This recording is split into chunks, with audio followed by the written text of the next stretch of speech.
Em 1927, em um café perto da Universidade de Berlim, um grupo de pesquisadores notou algo peculiar no garçom que atendia a eles. Ele não anotava nada e acertava tudo. Quem pediu o quê, quem pagou a conta, quem não pagou a conta.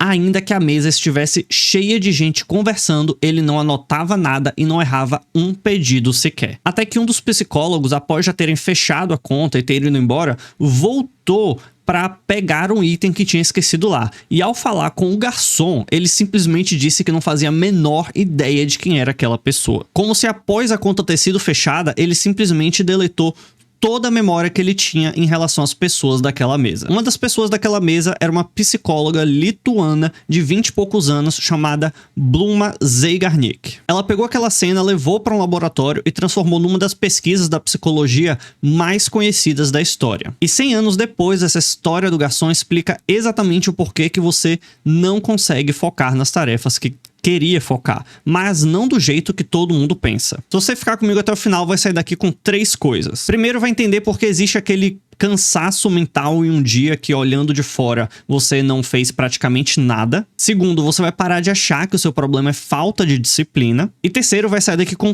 truque para você executar que leva menos de um minuto para você e que chega a ser irritante de tão simples. E se você viu o vídeo que eu tô deixando aqui em cima linkado, essa conversa vai soar um pouco familiar, só que dessa vez o problema não está fora da sua cabeça, está dentro. E se você quer desbloquear uma versão aprimorada de você mesmo, já curte esse vídeo e se inscreve no canal para continuar evoluindo de verdade e não ficar com a cabeça cheia de conta que nunca fecha. O modelo que a gente carrega sobre foco é mais ou menos esse daqui. Existe você tentando trabalhar e existe o mundo tentando te atrapalhar. O celular vibra, a notificação pisca, você se distrai, alguém te chama para fazer alguma coisa e te tira do foco que você estava tendo. E cada uma dessas coisas custam tanto do seu tempo. Se você resistir bem, você foca. Se você resistir mal, você perde o seu dia. Foco nesse modelo é basicamente o quanto de tempo que você consegue não desperdiçar. E esse modelo é sedutor porque ele é fácil de medir. Basta que você chegue no final do dia, pegue o seu celular e veja quanto tempo você passou nele. Então você vê lá que gastou 3 horas e meia do seu dia mexendo no celular e então conclui que se você reduzir para 1 hora por dia, você ganha 2 horas e meia para conseguir trabalhar, focar, estudar, fazer as coisas que realmente te interessam. É uma matemática limpa e que até funcionaria se a sua cabeça funcionasse assim. Uma pesquisadora chamada Gloria Mark da Universidade de Irvine passou mais de 20 anos estudando exatamente isso. E ela não perguntava para as pessoas, ela media mesmo com um cronômetro quanto tempo a pessoa ficava trabalhando em apenas uma tela e até o momento que essa pessoa trocava de tarefa, ou seja, trocava de tela.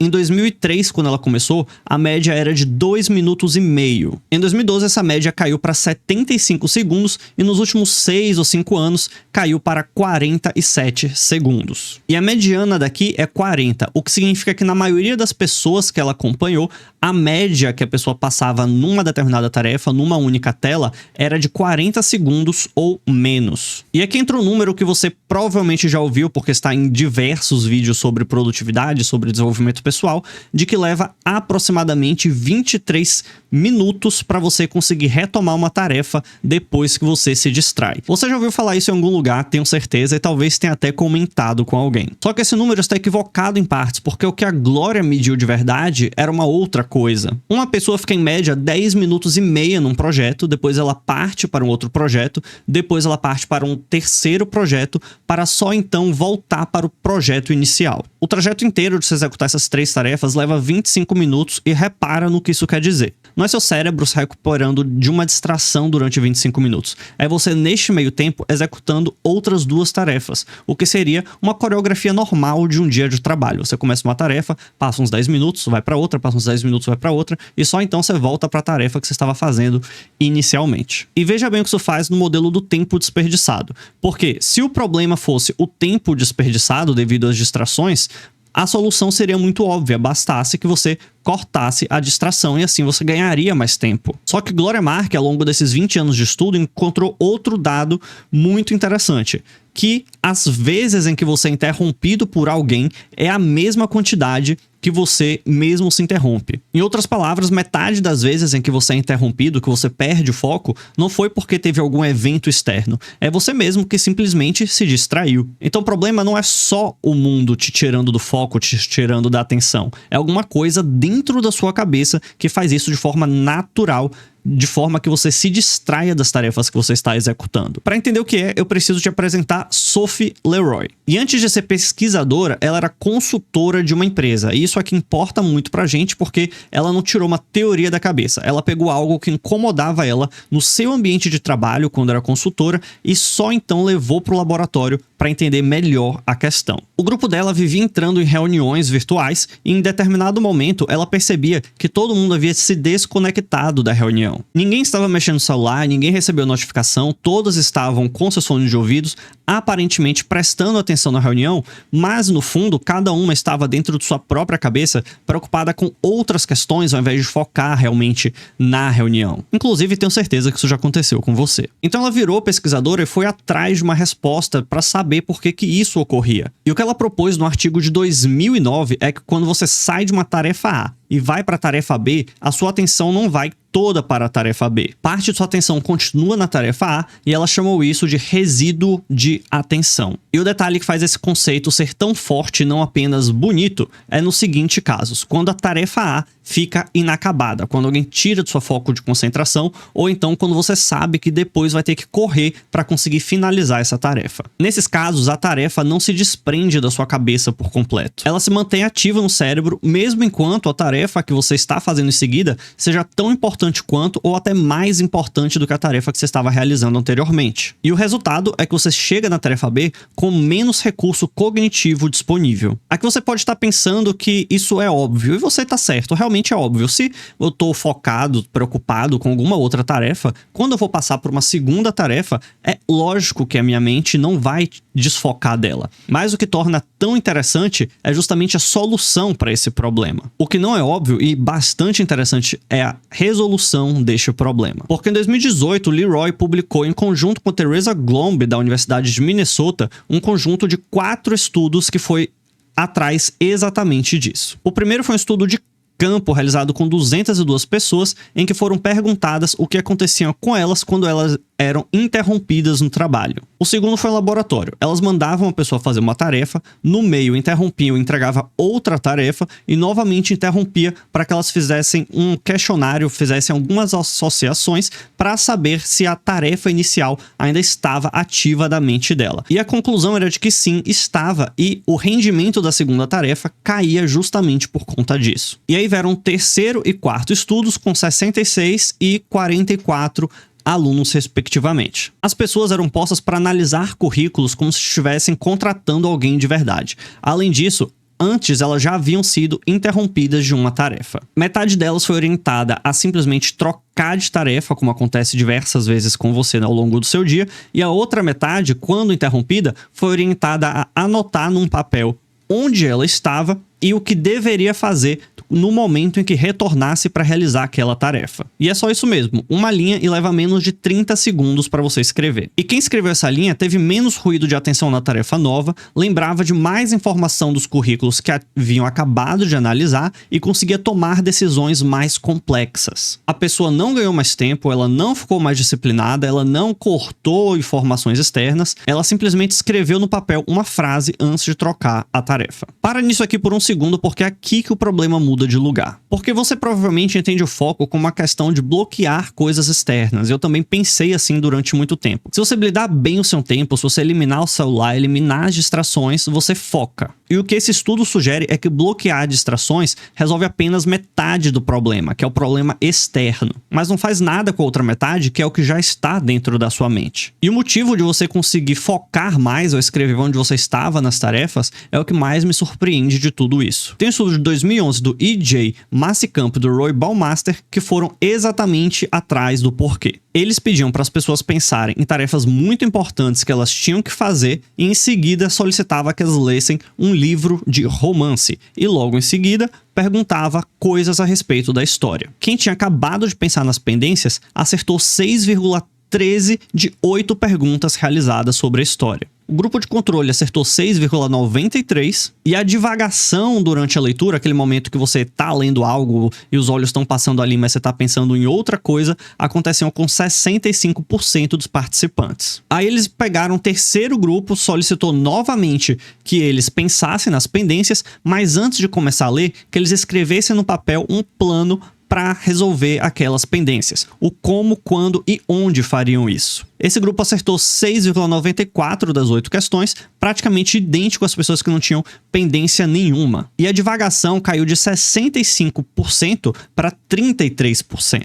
E ninguém havia resolvido nada de suas pendências. Ninguém havia ligado ao médico, ninguém tinha ido ao banco, ninguém tinha executado uma linha sequer das tarefas que estavam pendentes. As tarefas continuavam lá exatamente do mesmo tamanho. Ou seja, a sua cabeça para de cobrar no momento em que você escreve um plano e não no momento em que você termina a tarefa. Em outras palavras, quando você escreve no papel que você estava fazendo, ou então que você tem que fazer, ao invés de ficar se forçando a memorizar, mesmo que de forma inconsciente, você acaba liberando recursos mentais que podem ser muito úteis para você executar outras tarefas. Em outras palavras, quando você escreve no papel um plano, você escreve o que você estava fazendo e como que você vai resolver isso, você libera recursos cognitivos importantes para realizar tarefas seguintes. E quando você entende esse mecanismo, faz muito sentido. Enquanto que existe na sua cabeça eu preciso ligar para o médico, a parte do seu cérebro que cuida dessa informação não sabe quando você vai fazer isso. Então a única coisa que ela pode fazer é ficar te lembrando a todo instante. Vai te lembrar na fila do mercado, vai te lembrar quando você estiver tentando dormir, vai te lembrar 3 horas da manhã quando você acordar. Só que quando você traça uma meta de vou ligar amanhã às 9 horas da manhã, o seu cérebro relaxa, porque ele sabe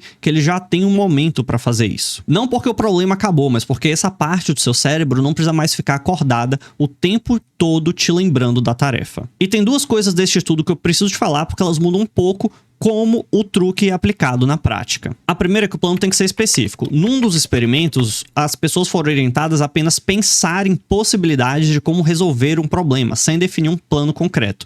E o resultado foi que elas continuaram se distraindo bastante.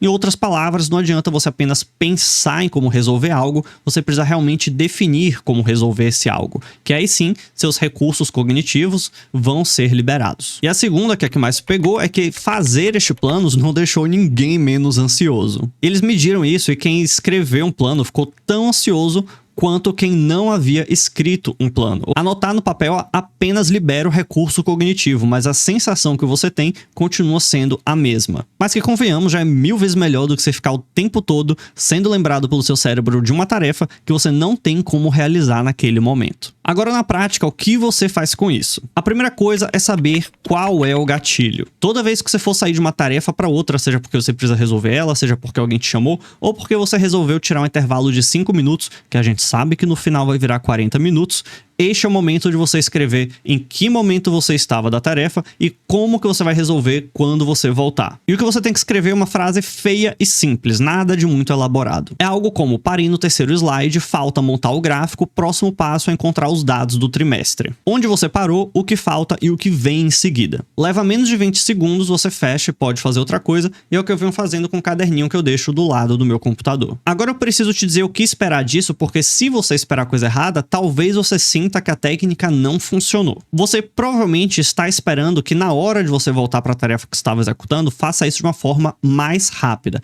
E pode até ser que isso aconteça, embora os estudos nunca tenham identificado se isso de fato acontece. A Leroy, a pesquisadora, diz que não vê motivos para que isso não aconteça, mas isso é uma opinião dela e que cá entre nós ajuda sim. Apenas não podemos concluir isso porque não foi o objeto do estudo. Mas o ganho maior mesmo é de liberar o recurso cognitivo para executar na outra tarefa. Faça o teste na sua casa, anote no papel e depois repara na conversa que você vai ter com alguém, repara na reunião que você vai entrar, repara de que forma que você vai lidar a montar um Excel quando você tiver sido interrompido da tarefa anterior. Repara se você está executando essas tarefas de verdade, se na hora do almoço você está conversando com as pessoas ou se sua cabeça está no mundo da lua pensando no que você você deveria estar fazendo. É nesse momento que escrever a tarefa no papel mais ajuda. É nesse momento que você libera o recurso cognitivo e foi nesse momento em que a ciência conseguiu comprovar que realmente há um ganho. E quando você esquecer de escrever, que cá entre nós vai acontecer, não trate isso como um fracasso. Vai ter dia que você vai levantar no meio de um parágrafo que você estava escrevendo, no meio de uma planilha do Excel, no meio de alguma tarefa importante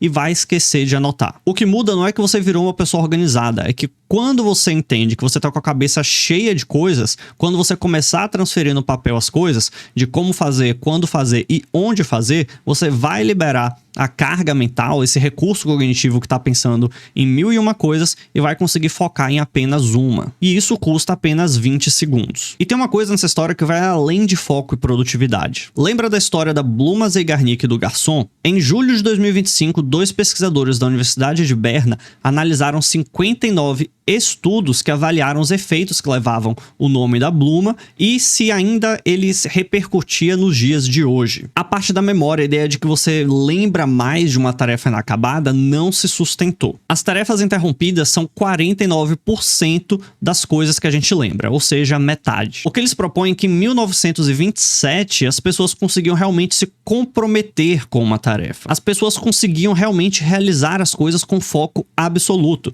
Só que hoje em dia ninguém consegue dar um foco absoluto para apenas uma coisa. E não sou eu que estou dizendo isso, os próprios pesquisadores em seu artigo relataram que e-mails, mensagens e a nossa própria tendência de executar múltiplas tarefas ao mesmo tempo explicam por que o efeito parou de aparecer. Ou seja, Bluma não estava errada, ela estava certa sobre as pessoas da época dela, só que a sociedade evoluiu, a nossa dinâmica mudou e várias coisas da ciência de antigamente não se manifestam mais em nossas vidas. O efeito dela é que a tarefa dependia de ser tão importante a ponto de te assombrar depois. Só que hoje todas as nossas tarefas são importantes demais, então não tem uma tarefa inacabada que fique martelando na nossa cabeça o tempo todo. Todas fazem isso ao mesmo tempo. Então o truque não é sobre produtividade. Escrever aquela linha é você admitindo para você mesmo que o seu cérebro não é um bom lugar para guardar coisas e você está devolvendo aquela tarefa para onde ela nunca deveria ter saído, que é o papel. E a parte irônica é que 100 anos atrás, aquele garçom já sabia disso.